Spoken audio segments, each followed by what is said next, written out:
CM Dhami कल देहरादून में painting प्रतियोगिता एवं छात्रों से संवाद कार्यक्रम में पहुंचे और वहां उन्होंने क्या कहा, आइए देखते हैं।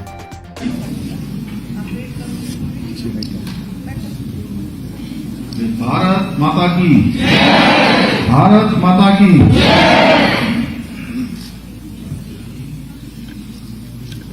परीक्षा पर चर्चा एवं पेंटिंग प्रतियोगिता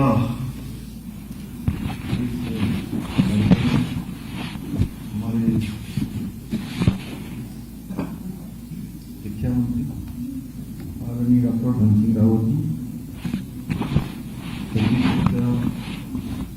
श्री रमन जी, महानिदेशक विद्यालय शिक्षा श्री बंशीधर तिवारी जी एवं सभी हमारे अधिकारीगण, आज मैं आप सबके बीच में आकर मुझे लगता था कि पहले तो बंशीधर जी ने और रमन जी ने आप लोगों को, मैं सोच रहा था कि कुछ ऐसे क्वेश्चन बता रखे होंगे जो कि सामान्य रूप से होते हैं, पूछे जाते हैं, लेकिन मुझे अच्छा लगा कि बहुत सारे बच्चों ने जो है कुछ लीक से हटकर क्वेश्चन पूछे। तो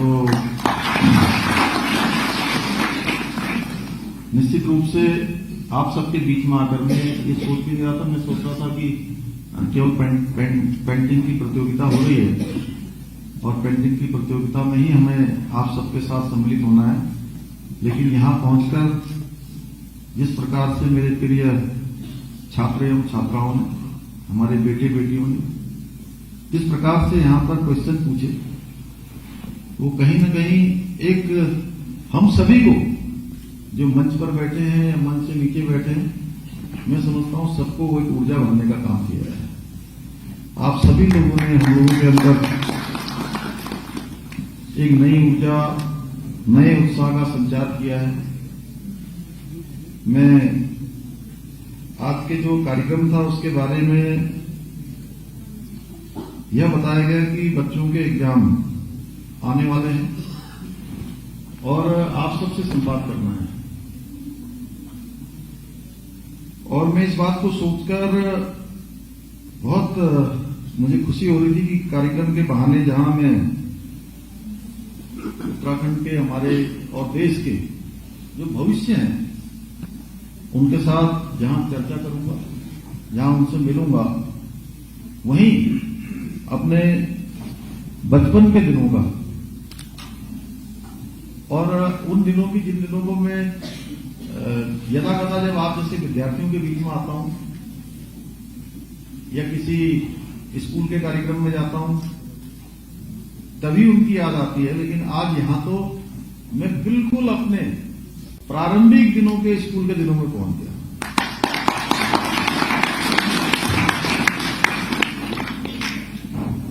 मेरे प्यारे बच्चों, बचपन में हमारे शिक्षकों ने विद्यार्थियों के बारे में जो 5 गुण बताए हैं वो एक श्लोक के माध्यम से है। काक चेष्टा बको ध्यानम स्वान निद्रा तथैव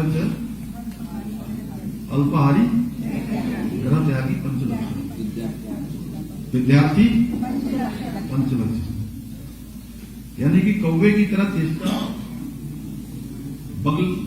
बगुले की तरह ध्यान, और स्वान जानते हैं किसको कहते हैं?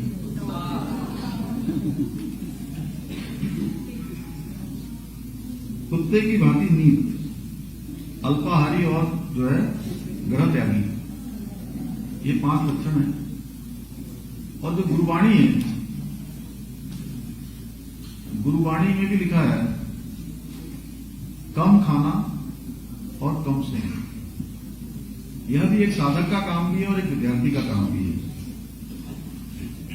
तो ये 5 गुण हर विद्यार्थी के अंदर होना चाहिए। मुझे पूरा विश्वास है कि आप सभी के अंदर ये 5 गुण विद्यमान है। और जब मैं अभी यहाँ पर पढ़ रहा था तो जब मैं सुन रहा था आप लोग यहाँ से सरस्वती वंदना कर रहे थे, क्या कहते विद्या, क्या था? सरस्वती नमस्तुभ्यम वरदे काम रूपणी विश्वरूपी विशालाक्षी विद्याम देवी सरस्वती। या कुछ और भी बोल रहे थे इसके अलावा?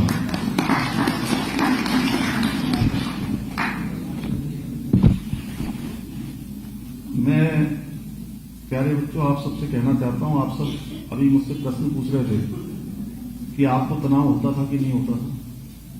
मैं सच बताऊं तो सभी को तनाव होता है, लेकिन मैंने कहा कि तनाव उस समय आज से भी ज्यादा होता होगा, लेकिन वो थोड़ा समय अलग प्रकार का था। ये समय बहुत अलग प्रकार का है। इस समय में सारी चीजें आपके पास हैं। आपके पास पूरी दुनिया में एक मोबाइल नहीं है।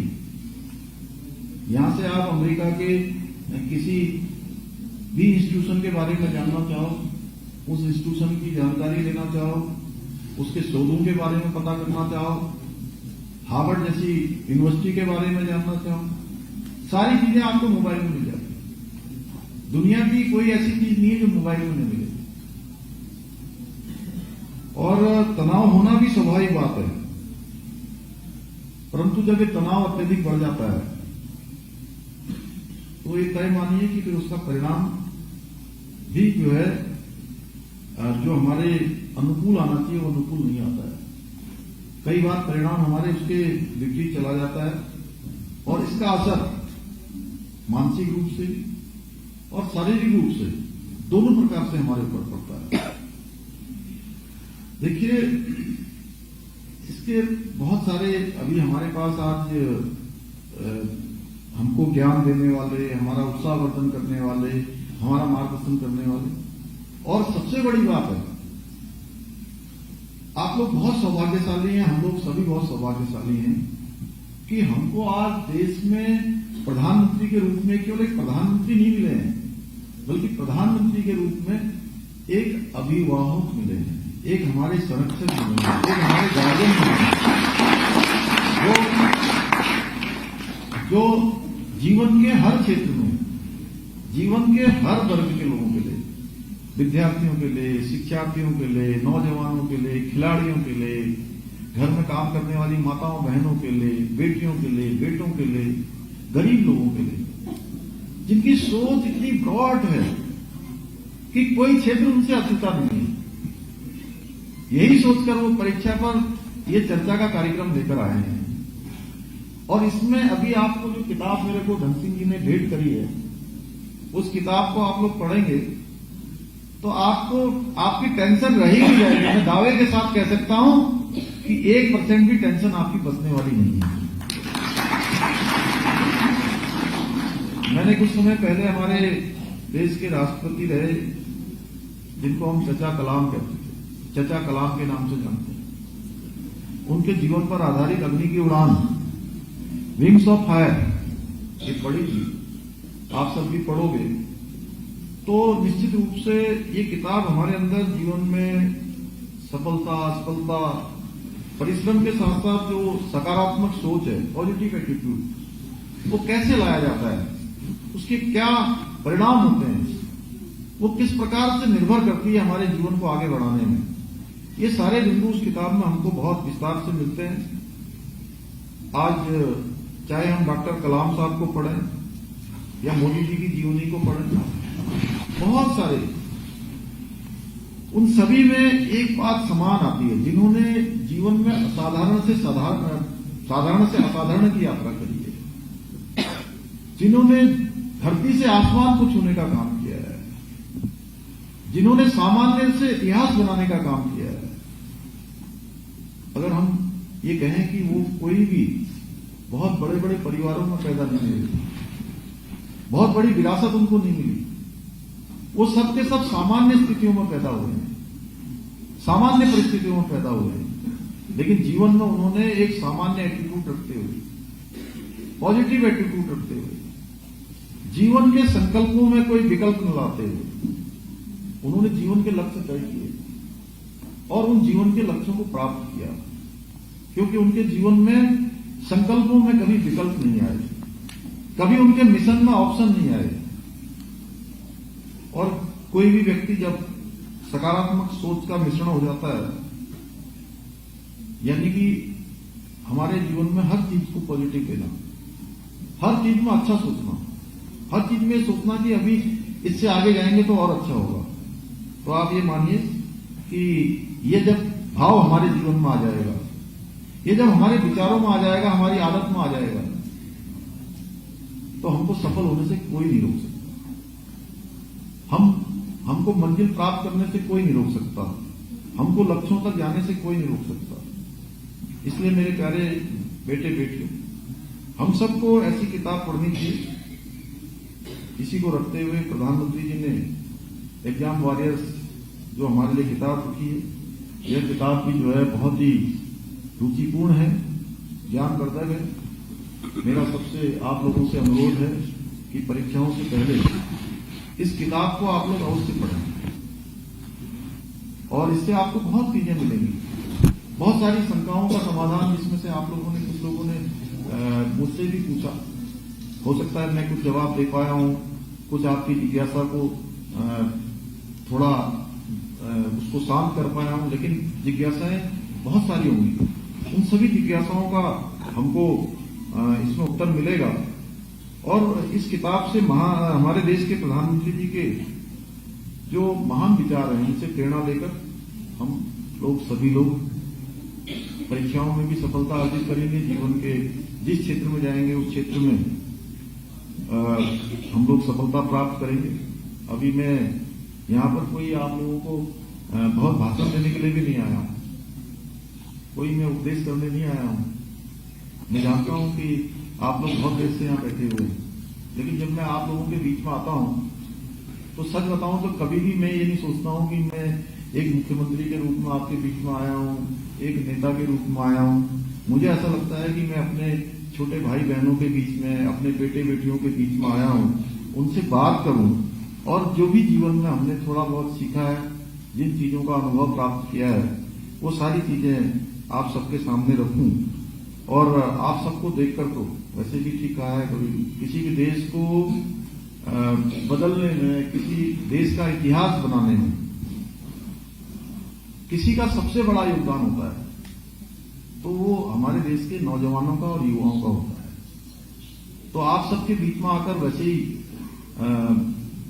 हम लोग स्वयं अपने आप को और अधिक ऊर्जाशील बन जाते हैं और अधिक ऊर्जा आ जाती है, उत्साह आ जाता है, मन में एक नई उमंग आप सब लोगों के जोश को देखकर आ जाती है। प्यारे बच्चों, कुछ दिनों पूर्व जहां एक और हमने वीर बाल दिवस मनाकर गुरु गोविंद सिंह के महान सपूतों का स्मरण किया, जिन्होंने देश के इतिहास में सबसे कम आयु में जिनको शहीद होने का गौरव प्राप्त हुआ, हम सब लोग जानते हैं। वहीं दूसरी ओर हमने युवा सन्यासी स्वामी विवेकानंद जी का जन्म दिवस भी युवा दिवस के रूप में मनाया।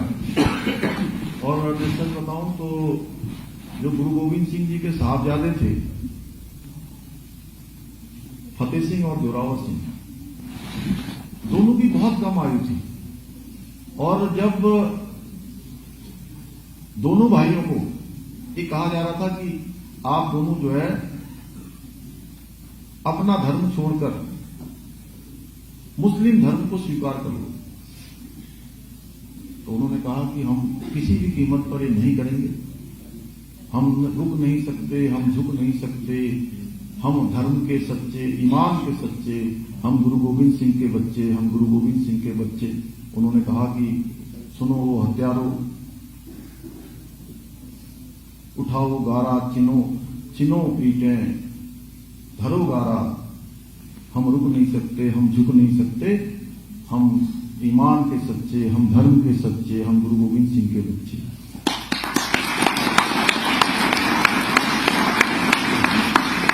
उन बच्चों को, उन दोनों ही बच्चों को दीवार पर जिंदा चुना जाने लगा। और जब जिंदा चुना जाने लगा तो छोटे भाई को दीवार पर चुनते हुए जब बड़ा भाई देखा तो बड़े भाई के आंसू आ गए। तो छोटे भाई ने कहा कि भैया तुम मौत से डर गए हो क्या? मौत को देखकर जो तुम्हारे आंसू आ रहे हैं।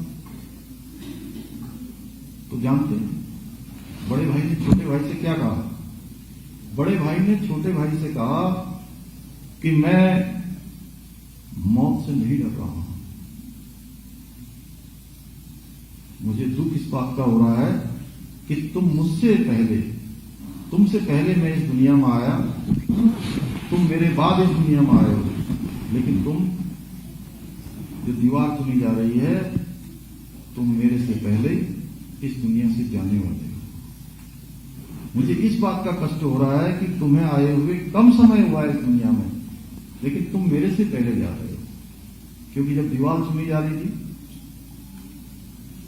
तो छोटे बच्चों को सीधे उस तरह से नहीं उनका वो किया जा रहा था, तो दीवार में चुन के उनको जो है उनको सही बनाया जा रहा था। तो इस प्रकार की क्रूरतम चीजों को अपने जीवन में स्वीकार करने के बाद उन बच्चों ने किसी भी कीमत पर दूसरा धर्म स्वीकार करना, धर्म की रक्षा के लिए झुकना स्वीकार नहीं किया। इसलिए माननीय प्रधानमंत्री मोदी जी ने जिस बच्चों के इतिहास के बारे में, जिन शहीदों के इतिहास के बारे में बहुत पहले से किताबों में लिखा जाना चाहिए था, हमारे देश की आने वाली पीढ़ी को पढ़ाया जाना चाहिए था कि कितना बड़ा बलिदान उनका था, ये पढ़ाया नहीं गया, इस इतिहास को दबाया गया। यह भी हमारे लिए एक प्रश्न है। हम सबको यह भी सोचना चाहिए कि आखिर ये पहले क्यों नहीं हुआ। मैं प्रधानमंत्री जी का धन्यवाद करना चाहता हूं कि उन्होंने बच्चों के लिए, ऐसे बच्चे जिन्होंने देश की आन बान शान के लिए अपने प्राणों का बलिदान कर दिया, उन बच्चों के नाम से वीर बाल दिवस मनाया जा रहा है।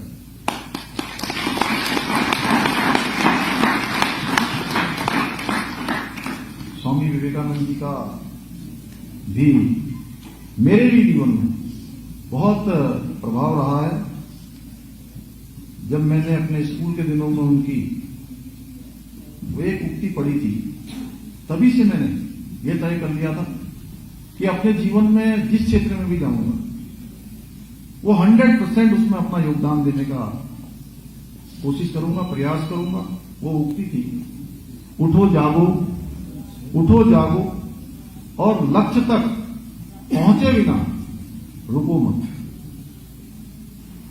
प्यारे बच्चों, मैं आपसे कहना चाहूंगा, आप भी जिस क्षेत्र में भी जाओ अपना 100% योगदान देकर उस क्षेत्र के नेता बनने का प्रयास करना। अपना लक्ष्य जीवन का यह रखना कि हमें उस क्षेत्र में जाकर नेता बनना है। जैसे आज हम बहुत सारे क्षेत्रों में कह सकते हैं, मैं अनेकों बार इसका उदाहरण देता हूं कि अगर हम खेल के क्षेत्र में, क्रिकेट के क्षेत्र में बात करें तो हम कह सकते हैं कि सचिन तेंदुलकर क्रिकेट के क्षेत्र के या खेल के क्षेत्र के नेता हैं। उसी प्रकार से आप अगर संगीत के क्षेत्र में जाएं तो लता मंगेशकर या मोहम्मद रफी जैसे लोगों को हम कह सकते हैं कि वो उस क्षेत्र के नेता हैं। उसी प्रकार से वैज्ञानिकों के क्षेत्र में मैंने अभी एक नाम लिया प्रोफेसर कलाम का। चाचा कलाम को हम कह सकते हैं कि वैज्ञानिकों के क्षेत्र के नेता। और अगर राजनीति के क्षेत्र में जाए तो हम कह सकते हैं राजनीति के क्षेत्र में नरेंद्र मोदी जी जैसा नेता बने, जो कि आज केवल भारत के ही नहीं बल्कि विश्व के सर्वाधिक लोकप्रिय नेता बने।